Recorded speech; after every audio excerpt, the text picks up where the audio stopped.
Kung bago ka lang sa channel na to at isa kang true-blooded Aldab Nation na nagmamahal po kila Maine Mendoza at Alden Richards, tama po ang channel na pinuntahan mo, kaya consider na kitang bagong subscriber. Welcome back mga kaaldab. Ito na naman po ang inyong lingkod, si Mr. Destiny. At syempre, magbibigay tayo ng pinakamagandang update po ngayon sa social media. Ito yung pinaka-latest na inaabangan. Ang pagbabalik nga po ni Maine Fulkerson. Medyo talagang masasabi natin 101% na inaabangan na nga po siya sa Eat Bulaga. Kaya nga po napakarami ng mga kwento ang lumalabas sa social media. Marami ng mga update, bali-balita na talaga naman pong masaya sa pandinig po ng mga ilang Alden Maine fanatics at siyempre ng mga army, dahil makikita na naman po nilang muli si Maine Fulkerson sa Eat Bulaga. Nagparamdam na nga po kasi ang Eat Bulaga na magbabalik na po si Maine Fulkerson. Diba? Oops, issue na naman yan, Mr. Destiny. Alam mo, kaya ka binabash eh. Kaya ka lagi na pag-iinitan sa mga ina-update mong wala naman katotohanan. Alam nyo, ang dami kasing post o update ni Mr. Destiny na talagang sumasang-ayon po sa akin o sumasang-ayon po sa social media, sa mga post ni Alden, sa mga post ni Mengay. Kaya nga po gusto nila akong batikusin. Kaya nga po pansin nyo na kapag si Mr. Destiny po nagpapaliwanag, nagbibigay ng update, binabasag po nila tayo. Ang ibig kong sabihin, nanonood po sila sa mga ina-update ko, pinakikinggan po nila yung mga sinasabi ko, tapos pupunta po sila sa page nila, yung mga sasabihin ko, pinapakita nila o ine-edit nila, sasabihin nilang fake news.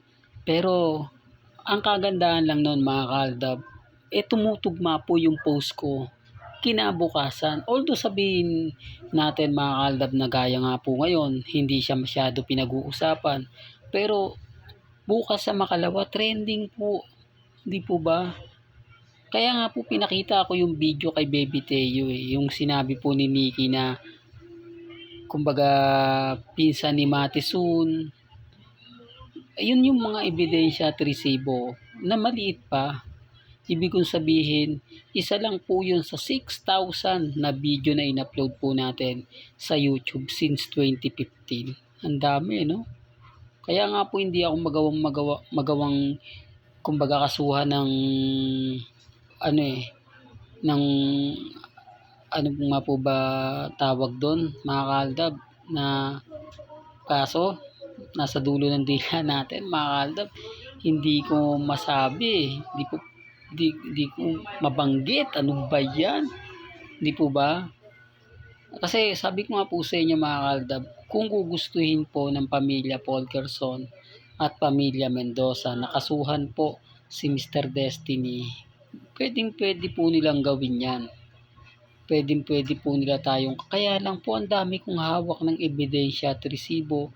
Nauna sa lahat, kila Nikki, kay Nico, kay Dean, di po ba, kay Nanay Dab, kay Tatay Dab.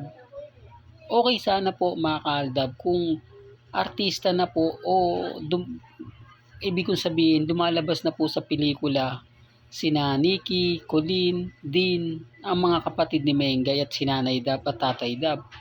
Maaaring sabihin ko drama lang yan o kaya kumbaga sinasabi lang nila yan dahil mga artista rin sila. Pero hindi di po ba? Lahat po kasi to laking probinsya.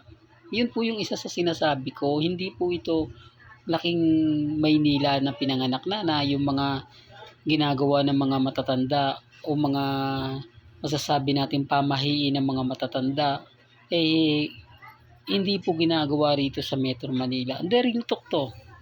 Gaya nga po sabi ko sa inyo, mga pamahiin at mga kumbaga talagang yung tipong mapapaisip ka sa simbahan po ng probinsya gaya po ng Bulacan, talagang hindi pwede o bawal na bawal yung sobrang sexy na pupunta ka sa simbahan. Dito pag pumunta ka ng Quiapo, talagang minsan may makikita kang sobrang sexy. Di po ba? Ito pa yun, panahon ng 2016 ha. O lalo pa po nung panahon ng 2016 na talagang hindi pa masyado high-tech yung mga cellphone. Katulad ngayon, di po ba? May mga prank-prank na. Kaya nga sabi ko sa inyo, si Nanay Dab, Tatay Dab, hindi po yan artista. Kaya lahat ng sinabi nila po pwede kong gamitin po para hindi po ako makasuhan. Hindi po ba? Ng libel, yun na po na lumabas na po sa dila natin. Yung kakasuhan po ko ng libel, hindi po nila magawa kasi una sa lahat papakita ko yung video ni Nanay Dab. Kinausap niya yung fandom ng Aldab Nation. Pangalawa si Tatay Dab. Ganoon din naman po ang pamilya Polkerson, si Daddy Bay. Nauna pa yung Diamond kaysa sa di po ba? Doon pa lang huli muna si Daddy Bay pero okay lang naman po 'yon. Tapos si Lola Linda, sinabi niya nabuntis si Maine. Galing po sa kanya 'yon, hindi po sa atin. May hawak tayong ebidensya at resibo. Kaya nga sabi ko sa inyo mga Aldab, may mga bagay-bagay po na mahirap nga po talagang ipaliwanag. Lalo na nga po kapag ang pinag-uusapan natin ang Aldab Nation. Kaya relax lang po kayo, maging matatag lang po at maging kampante. Basta hindi ako susuko, hindi natin yan sasabihin na ganito, ganyan. Kasi alam po natin mga Aldab, sa dami ng ebidensya at resibo na inilalabas po ni Mr. Destiny sa social media, talagang kumbaga panalong-panalo po. Kaya nga po yung mga nagre-react lang sa akin, etong mga bitter, etong mga baguhan lang, hindi po kasi nila alam ang buong istorya at ang buong kwento. Kasi kung alam po nila, hindi na po sila magre-react pa. Hindi na po sila magsasalita pa ng kumbaga ganito ganyan kasi nakuha nila yung buong istorya at buong kwento. Hindi po ba? Lalo na po siguro kung sila Mama Ebs at si Jude Palaboy ang nagsasalita. Talagang paniniwalaan to ng Aldab. Kung Aldab nga po talaga ang itututok nilang pansin. Kasi lahat po ng ito pa po lahat po kasi ng video ni Jude Palaboy binura Sino nakakakilala kay Jude Palaboy? Comment na lang po kayo mga ka-Aldab. Yan, ito 101% kung true-blooded Aldab Nation ka, kilala mo to. Kasi ako po ang number 1 follower ni Jude Palaboy.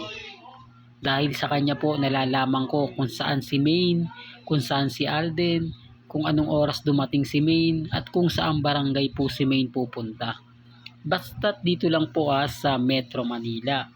Pag parte po ng probinsya, hindi na gano'n po napupuntahan niya ni Jude Palaboy. Dito lang po part ng mga, kasi karamihan po Quezon City, tapos Pasig, Paranaque, di po ba? Yan lang kasi kalimitan dati ng one for all for one. Maynila, di po ba? Kaya nasusugod bahay din po nila. Sabi ko mga ka-Aldab, sino nga po bang hindi nakakilala kay Jude Palaboy? Pero wala dumating yung point mga ka-Aldab na naghati-hatian Lalo na po sila Nate Gonzaga, Mama Ebs, di po ba? Kumbaga sumama na sila kay Marjuso. Tapos si Marjuso sinamantala na nangangailangan ng trabaho ang asawa ni Nikki.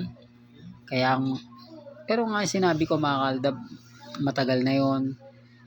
Alam nyo na yung issue na yon, di na natin pag-uusapan yan. Dito na lang po tayo sa present na kung saan si Mengay po ang inaabangan natin. Kaya sabi ko sa inyo dito, makikita nyo kung buntis nga po ba o hindi si Maine Polkerson.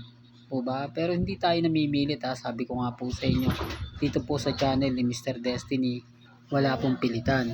Kaya kung gusto nyo lang naman po ng mga update, talaga naman pong mapapaisip ka.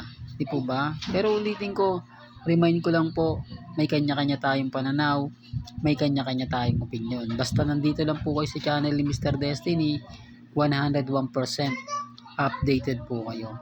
Hanggang dito na lang po ang ating latest updates. Kaya kung gusto nyo pa po ng pinaka-latest at sariwang update, abay tumutok lang po kayo dito po sa channel ni Mr. Destiny para updated po kayo sa mga bago at sa mga latest na i-upload po natin maya-maya lang. Hanggang sa muli, salamat po sa panonood at pakikinig.